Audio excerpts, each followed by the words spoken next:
নমস্কার বন্ধুরা, তিয়াশাস রেসিপিতে সকলকে স্বাগত জানাই। আজ শেয়ার করব গাঠি কচুর একটি দুর্দান্ত স্বাদের রেসিপি, যেটা দেখা মাত্রই জিভে জল চলে আসবে। আর ভাত, রুটি, লুচি, পরোটা সব কিছুর সাথেই খেতে কিন্তু দুর্দান্ত লাগবে। আসুন তাহলে দেখে নেওয়া যাক এই রেসিপিটা কিভাবে তৈরি করি। রেসিপিটা বানানোর জন্য এখানে আমি বেশ কয়েকটা কচু নিয়েছি। কচুর খোসাগুলো কেটে বাদ দিয়ে কচুগুলোকে দুভাগ করে কেটে নিয়েছি, আর যেগুলো ছোট ছিল সেগুলোকে গোটা গোটায় রেখে দিয়েছি। আগে থেকে কড়াই বেশ খানিকটা জল গরম করতে দিয়েছিলাম। এবার এই গরম জলের মধ্যে দিয়ে দিচ্ছি কেটে রাখা কচুগুলো, সঙ্গে অল্প একটু নুন দিয়ে দিচ্ছি, আর অল্প একটু পাতিলেবুর রস দিয়ে দিচ্ছি। নুন আর পাতিলেবুর রসটা দিলে কচুর মধ্যে যে আঠালো ভাবটা থাকে সেটা আর থাকবে না। অনেক সময় দেখা যায় যে কচু খেলে মুখ চুলকায়। কচু সেদ্ধ করার সময় যদি এইভাবে নুন আর লেবু দেওয়া হয় তাহলে কচু রান্নার পর খেলে আর মুখ চুলকাবে না। যারা কচু খেতে চান না বা যাদের কচু খাওয়া নিষেধ আছে, তারা যদি এই প্রসেসে কচুটা রান্না করে খান তাহলে আশা করছি তাদের আর অসুবিধা হবে না। এবার কচুটাকে একটু ভালো করে সেদ্ধ করে নেব। কচু ভালোভাবে সেদ্ধ করে নিয়ে কচুগুলোকে তুলে নিচ্ছি। আর লেবু দেওয়ার কারণে কচুর মধ্যে যে আঠাটা ছিল সেটা বেরিয়ে কচুটা একটু দেখুন একেবারে শুকনো শুকনো হয়ে গেছে। কচু সেদ্ধ করে একটা প্লেটে ঢেলে নিয়েছি। তারপর এবার এর মধ্যে দিয়ে দিচ্ছি 1 চামচ বেসন, একটু লঙ্কার গুঁড়ো দিয়ে দিচ্ছি, হলুদের গুঁড়ো দিয়ে দিচ্ছি একটু। মশলাগুলো দিয়ে কচুর সঙ্গে ভালো করে নেড়েচেড়ে মিশিয়ে নিচ্ছি। বেসন আর মশলাগুলো দিয়ে কচুর সঙ্গে ভালো করে মিশিয়ে নিয়েছি। এবার গ্যাস অন করে কড়াই গরম করে দিয়ে দিচ্ছি 2 চা চামচ মতো সর্ষের তেল। এবার তেল ভালোভাবে গরম হয়ে এলে ম্যারিনেট করা কচুগুলোকে দিয়ে দিচ্ছি।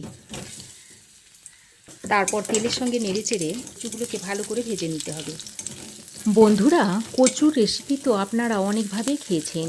একবার এইভাবে আমার মতো করে কচুটা বানিয়ে খেয়ে দেখুন। আশা করছি আপনাদের খুবই ভালো লাগবে। দেখুন কচুগুলোকে আমি লালচে করে ভেজে তুলে নিচ্ছি।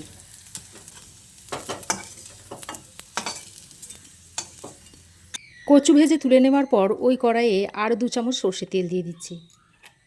এবার আমি গরম তেলে কয়েকটা আলু দিয়ে দিচ্ছি।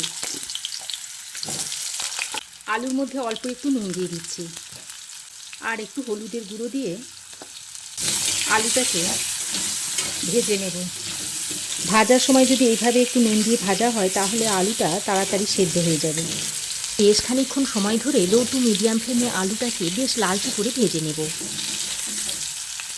দেখুন বেশ খানিকক্ষণ সময় ধরে আলুগুলোকে লালচে করে ভেজে নিয়েছি।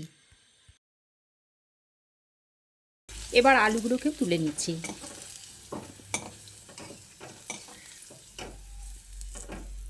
এবার ওই তেলের সঙ্গে আমি আরও 1 চামচ মতো সর্ষের তেল দিয়ে দিচ্ছি। আর রান্নাটা আমি সর্ষের তেলেই করছি, আপনারা চাইলে সাদা তেলেও করতে পারেন। এবার এই গরম তেলের মধ্যে দিয়ে দিচ্ছি অল্প একটু গোটা জিরে, আর একটা শুকনো লঙ্কা ছিঁড়ে দিয়ে দিচ্ছি। তারপর ফোড়নটাকে কিছুক্ষণ ভেজে নিয়ে এর মধ্যে দিয়ে দিচ্ছি কিছু পেঁয়াজ কুচি আর কাঁচা লঙ্কা কুচি। এবার পেঁয়াজ আর কাঁচা লঙ্কাটা দিয়ে তেলের সঙ্গে ভালো করে বেশ কিছুক্ষণ সময় ধরে ভেজে নিতে হবে। পেঁয়াজটাকেও এবার আমি একটু বেশ লালচে করে ভেজে নেব। দেখুন পেঁয়াজ আমি এরকম লালচে করে ভেজে নিয়েছি।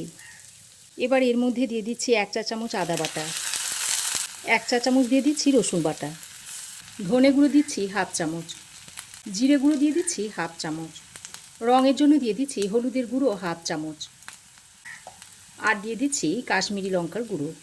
কাঁচা লঙ্কা কুচি দিয়েছি তাই আর ঝাল লঙ্কাটা দিলাম না। আর একটা টমেটো কুচিয়ে দিয়ে দিচ্ছি। এবার অল্প একটু জল দিয়ে দিচ্ছি। এবার স্বাদ মতো একটু নুন দিয়ে মশলাটাকে ভালো করে কষিয়ে নিতে হবে। পুরনো বন্ধুদের ধন্যবাদ জানাই। তবুও যদি ভিডিওটা আপনাদের ভালো লাগে তো অবশ্যই একটা লাইক দেবেন। আপনাদের একটা লাইক আমার ভিডিও বানানোর অনুপ্রেরণা যোগায়।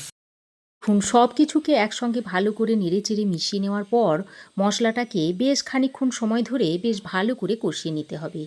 আর মশলা যত ভালোভাবে কষাবেন তরকারির স্বাদ কিন্তু ততই ভালো হবে। দেখুন বেশ খানিকক্ষণ সময় ধরে মশলা আমি ভালো করে কষিয়ে নিয়েছি, আর মশলা থেকে দেখুন খুব সুন্দর তেল ছাড়তে শুরু করেছে।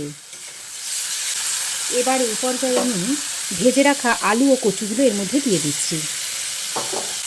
আলু ও কচুগুলো দিয়ে মশলার সঙ্গে আবারও 3-4 মিনিট সময় ধরে ভালো করে কষিয়ে নিতে হবে। আর যত এইভাবে কষিয়ে কষিয়ে রান্না করবেন তরকারির স্বাদ কিন্তু ততই বাড়বে। আর আমার চ্যানেলে যারা নতুন এসেছেন তারা চ্যানেলটাকে সাবস্ক্রাইব করে বেল নোটিফিকেশানটাও অন করে দেবেন। এবার আমি এর মধ্যে দিয়ে দিচ্ছি উষ্ণ গরম জল।